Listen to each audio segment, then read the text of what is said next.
Shoe Dog, a memoir by the creator of Nike, by Phil Knight.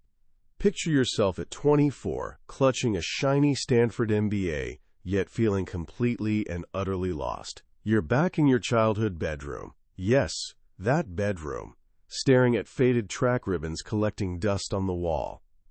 There's this gnawing sensation in your gut that life has to be more than a sensible job with a retirement plan. You've got what you call a crazy idea. It's so brilliantly simple that you're baffled nobody else has thought of it. So what do? You sweet-talk your dad into lending you some cash, hop on a plane to Japan, and somehow find yourself face-to-face with a room full of shoe company executives. Your palms are sweating, your heart's doing gymnastics, and then comes the question that changes everything. Mr. Knight, what is the name of your company? Here's the catch. You don't actually have a company. You've been winging it this whole time. In a moment of pure, beautiful panic, your eyes dart around mentally, landing back on those blue ribbons from your track days. You hear yourself say, "Blue Ribbon. I represent Blue Ribbon Sports of Portland, Oregon." That split-second improvisation, that moment of terrified brilliance, sparked one of the most legendary companies on the planet, Nike. Shoe Dog, the book we're diving into today, throws every boring business manual out the window. There are no revolutionary 7-step frameworks or morning routine hacks here. This is Phil Knight laying it all bare. A deeply personal journey through doubt, beautiful chaos, and failure after glorious failure. It's the tale of how a reserved, somewhat awkward kid from Oregon, armed only with a crazy idea and sheer stubbornness, built an empire that transformed sports culture forever.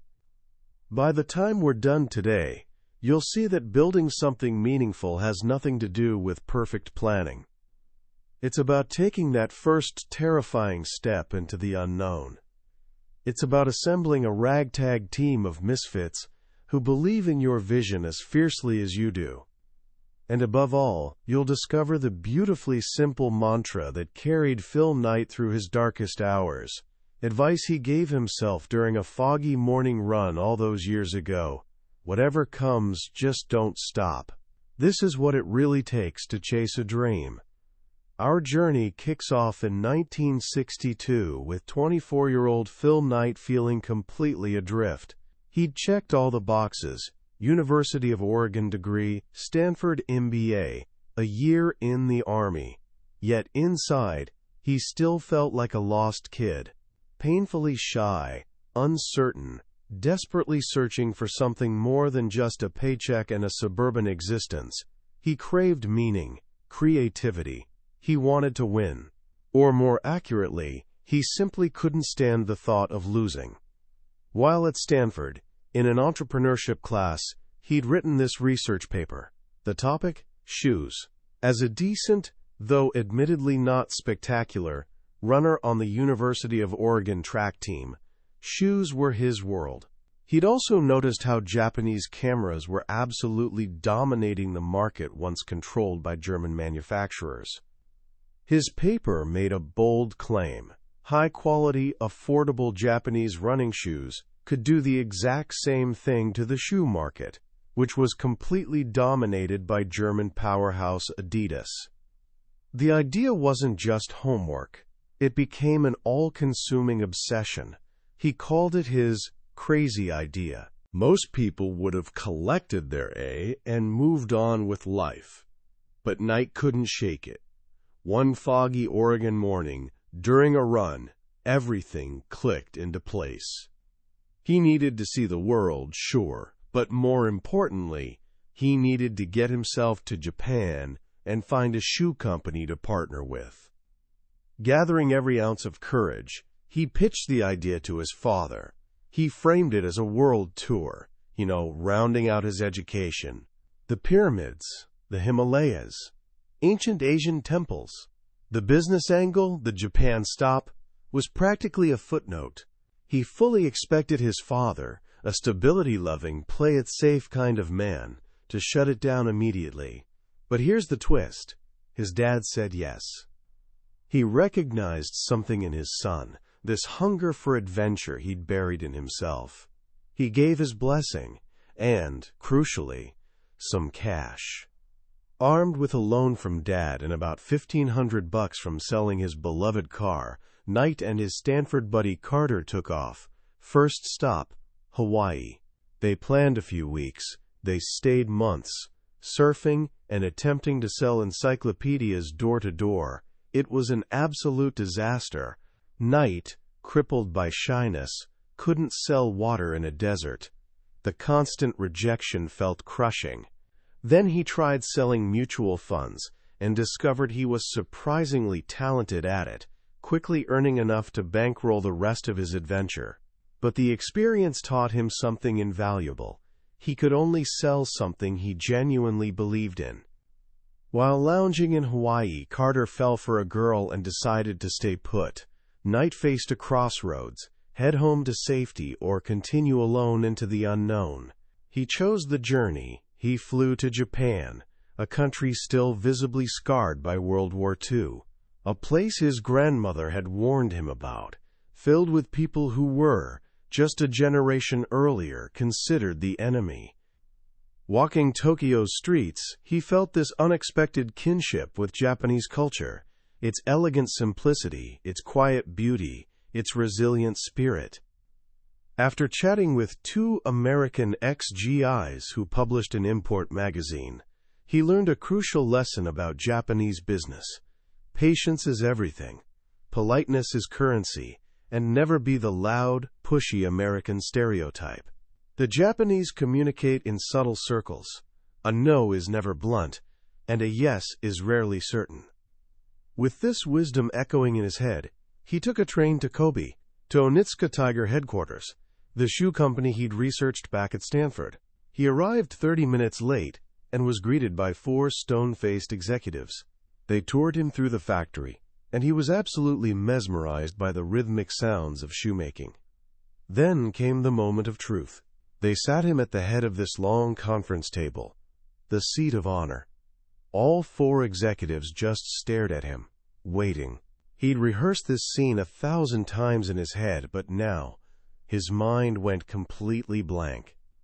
He thought about everything on the line: disappointing his parents, failing himself, a future of hawking products he couldn't care less about. Then one executive, a Mr. Miyazaki, asked him, "Mr. Knight, what company are you with?"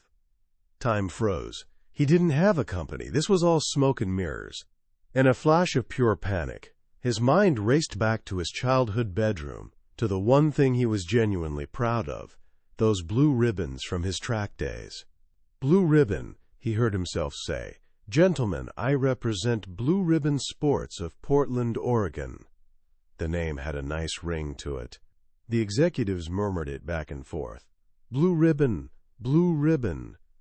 He then launched into the pitch he'd memorized from his Stanford paper, talking about the wide-open American shoe market and how Tiger shoes could undercut Adidas.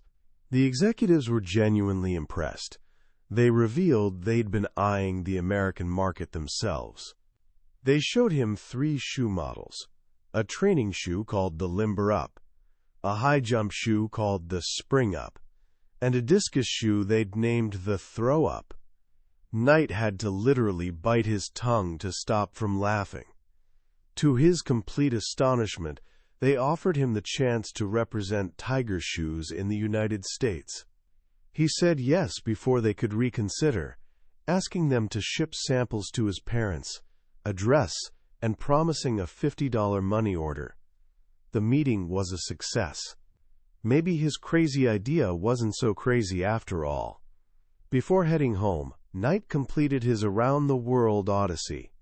He witnessed the temples of Hong Kong, the heartbreaking poverty of Manila, and the sacred Ganges River in India. He hiked through the Himalayas, stood awestruck before the Sphinx in Egypt, and felt history's weight in Jerusalem, Rome, and Athens. In Greece, standing before the temple of Athena Nike, the goddess of victory, he felt this powerful, inexplicable recognition, like this was where everything originated. He didn't know it then, but that name, Nike, would one day define his entire existence. He returned home in early 1963, fundamentally changed. But one question burned in his mind. He walked through the door, hugged his family, and the first words tumbling out were to his father. "Dad, did my shoes come?" The shoes hadn't arrived. For agonizing months, nothing.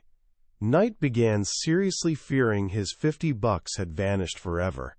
He took an accounting job at Price Waterhouse to pay the bills, putting his dream on the back burner. But he hadn't given up. Finally, in early 1964, a box plastered with Japanese writing showed up. Inside were 12 pairs of Tiger running shoes, creamy white with blue stripes. They were absolutely gorgeous. Knight knew exactly his next move. He sent 2 pairs to his old track coach at the University of Oregon, the legendary Bill Bowerman. Bowerman was more than just a coach. He was a mad scientist of footwear, a relentless tinkerer obsessed with making shoes lighter and better.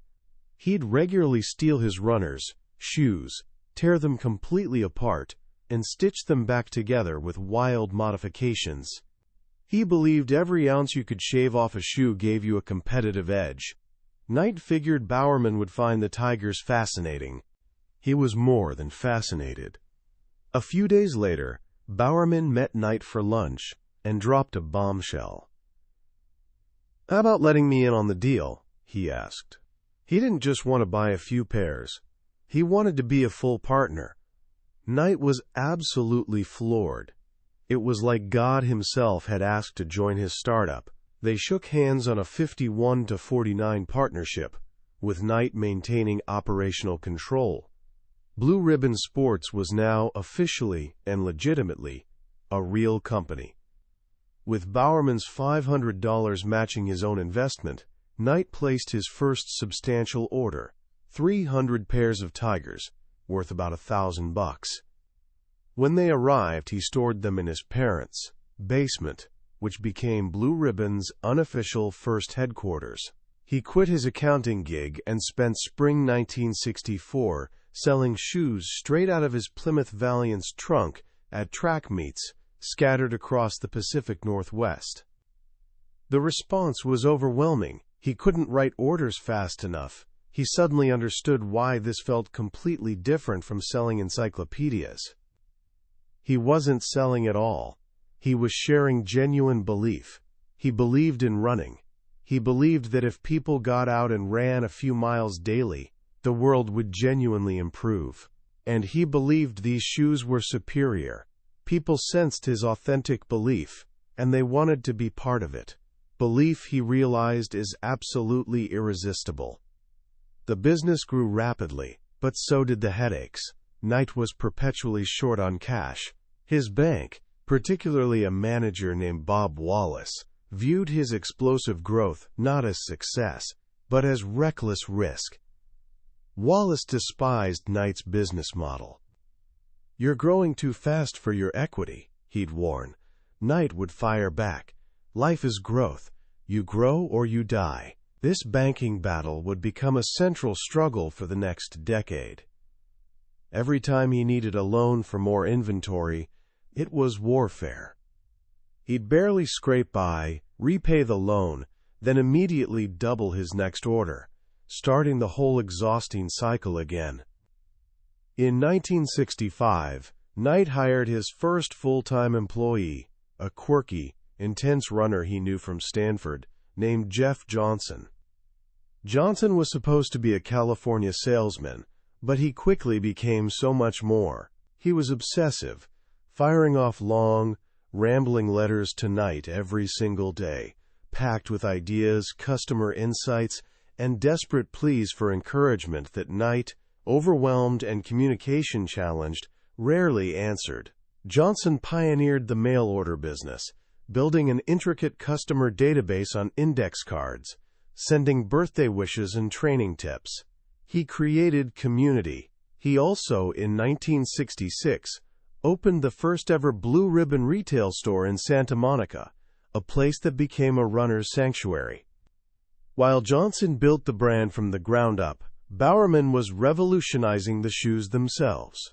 He constantly bombarded Onitsuka with new designs, pushing them to create shoes specifically for American runners.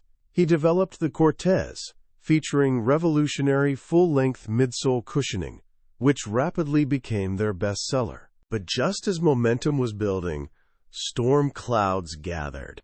Knight received a letter from an East Coast wrestling coach, a former Marlboro man no less, claiming he was Onitsuka's exclusive American distributor.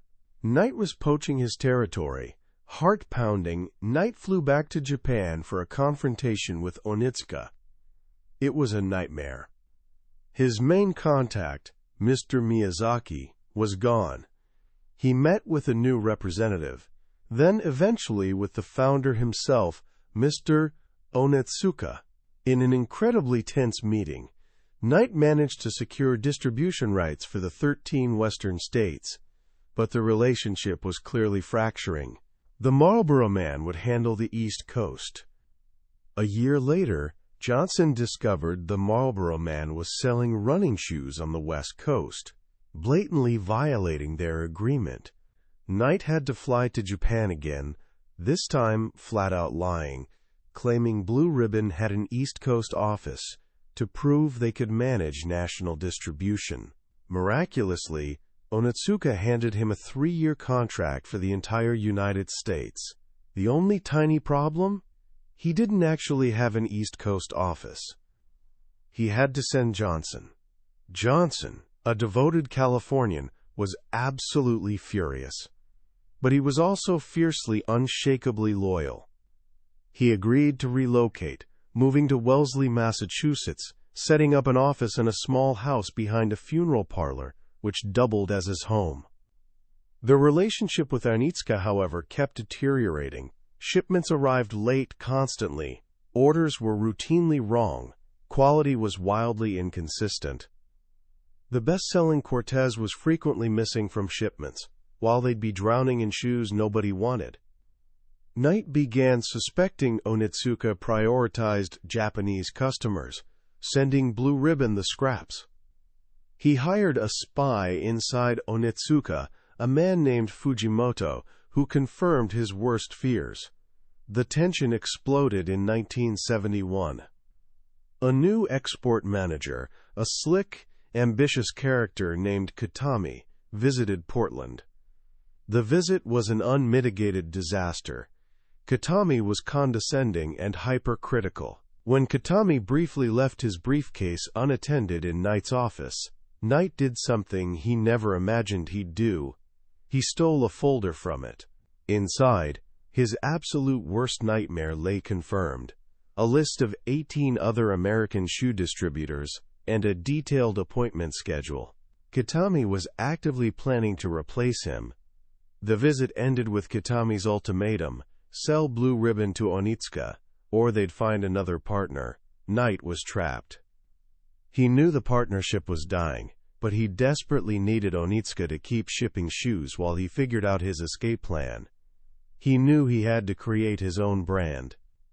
First step: finding alternative factories. He flew to Mexico and signed a deal with a factory producing soccer shoes, which he'd repurpose for football. But his new shoe needed a logo.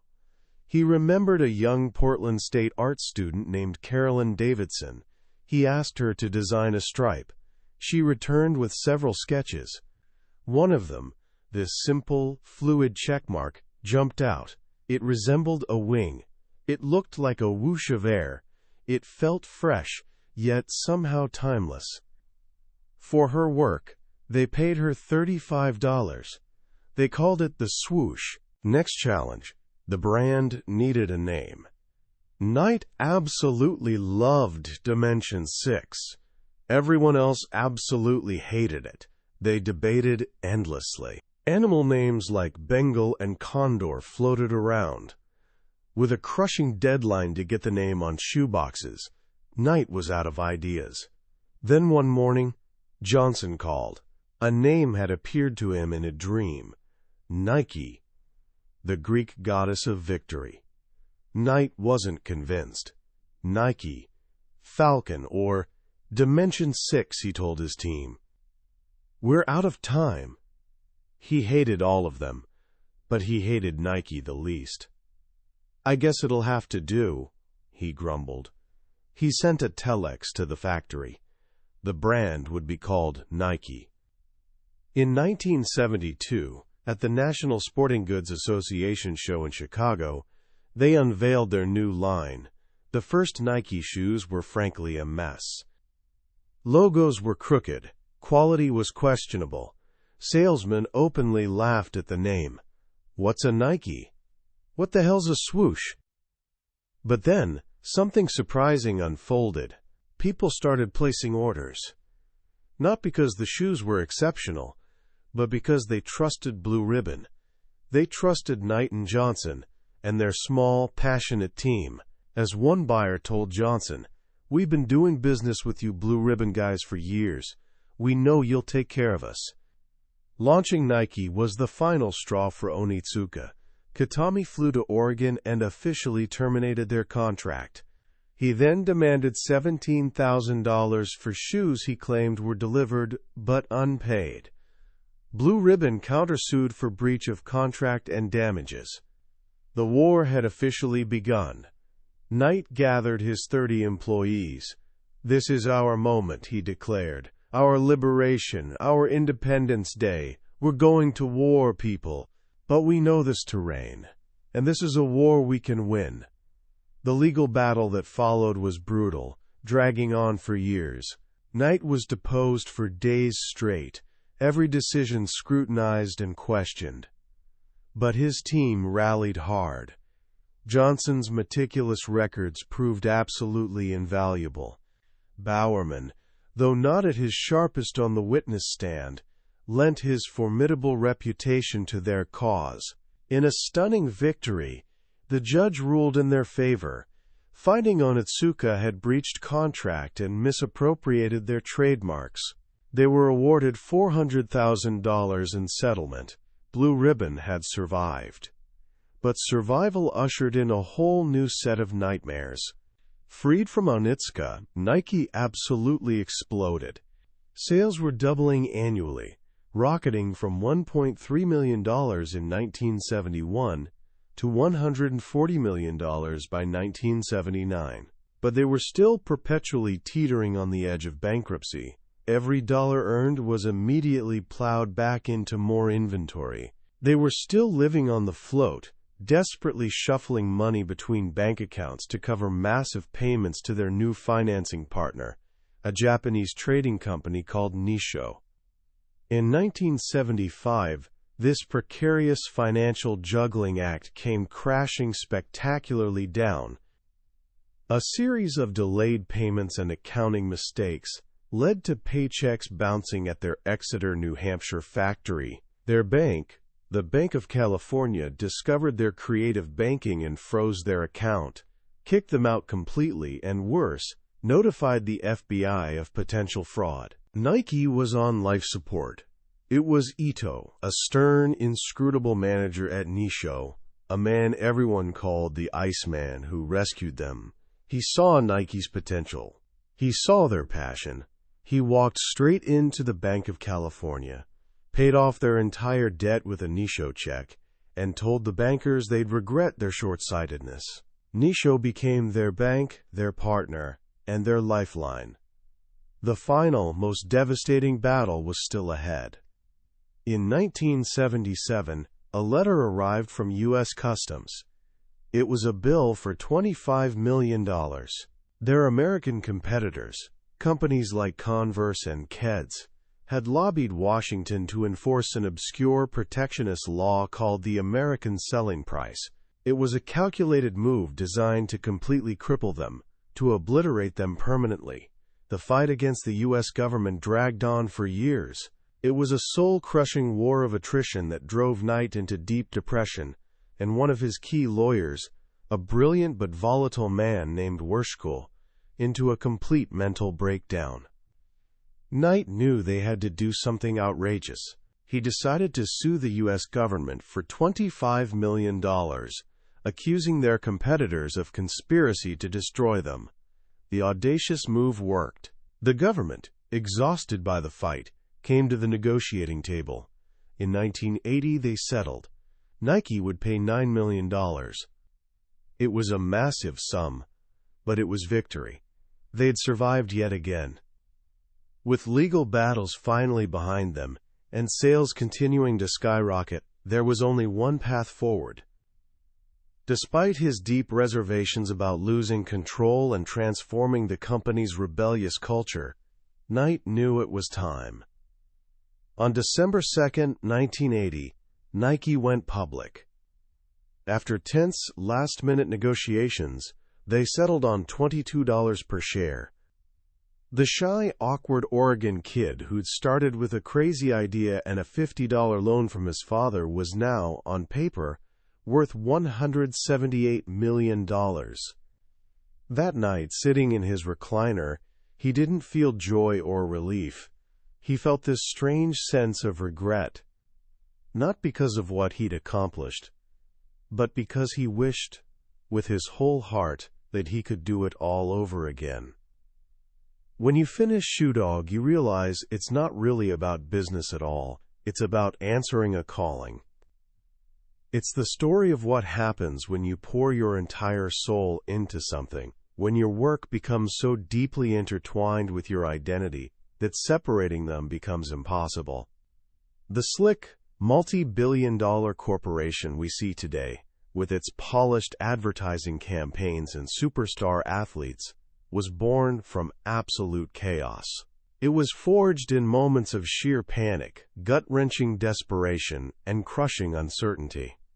One of the most powerful lessons here is the concept of the crazy idea. We all have them. That tiny spark of a thought that seems too ambitious, too weird, or too ridiculously simple to ever work. Phil Knight teaches us, these ideas aren't meant to be dismissed.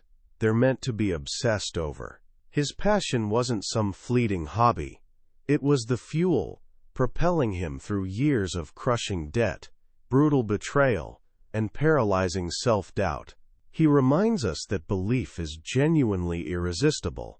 When you truly believe in what you're doing, you're not selling a product, you're sharing a piece of your soul. And that's a powerful magnetic force. Another beautiful theme is the transformative power of a team. Knight wasn't some charismatic, larger-than-life visionary leader. He was an introvert, a numbers guy who despised conflict. But he possessed this incredible talent for surrounding himself with people completely different from him. His team, the Buttfaces, as they affectionately called themselves, was this collection of glorious misfits. A paralyzed former track star, overweight accountants, a chain-smoking lawyer, and an obsessive, letter-writing recluse. They argued constantly, they mercilessly insulted each other, but they were bound by unbreakable loyalty and shared belief in the mission. This story powerfully reminds us you don't have to do it alone. Actually, you can't. The journey is too brutal. Find your people, the ones who challenge you, support you, and believe in your crazy idea, even when you start doubting it yourself. But perhaps the most profound lesson, the one beating like a heart throughout the entire book, is this simple mantra: just keep going. Knight's journey wasn't some triumphant march from victory to victory. It was a story of pure survival. It was about getting knocked down repeatedly and somehow finding the strength to stand back up. He wasn't trying to build an empire. For most of the journey, he was just desperately trying not to go bankrupt. He was simply trying not to lose. This distinction is absolutely crucial. Sometimes, the greatest victory is just staying in the game long enough for your luck to shift. It's about enduring the struggle, because the struggle itself makes the journey worthwhile. As Knight himself finally realized, the goal isn't some finish line. The joy lives in the running itself. So what can you take from this today? First, pay attention to your crazy idea. Don't be afraid to pursue it, even if it feels completely illogical. Second, find your tribe. Look for people who share your passion, not just your skill set. And finally, when you face your own battles, and you absolutely will, remember that simple advice Knight gave himself all those years ago. Let everyone else call your idea crazy. Just keep going. Don't stop. Don't even think about stopping until you get there, and don't overthink where there even is. Whatever comes, just don't stop. That was our journey through Shoe Dog by Phil Knight. We've explored Nike's incredible origin story today, but here's the truth. This is just the map. The real treasure lives in the book itself. The magic happens in those quiet moments when a particular story or simple phrase connects with you in ways you didn't expect. This summary is designed to give you a taste of the journey, to help you decide if this is a path worth walking yourself. If you felt even a spark of recognition in Phil's story, if his struggles and triumphs resonated with something inside you, I genuinely urge you to grab a copy. Reading it isn't just learning about business. It's an experience that can genuinely transform how you see your own path and your own crazy ideas. The link to the book is waiting in the description. Also, if you found this summary valuable, and if you believe in the power of transformative stories, please hit that like button and subscribe to the channel. That way, you won't miss our next adventure into another life-changing book from the billionaire's bookshelf. Let's keep learning and growing together.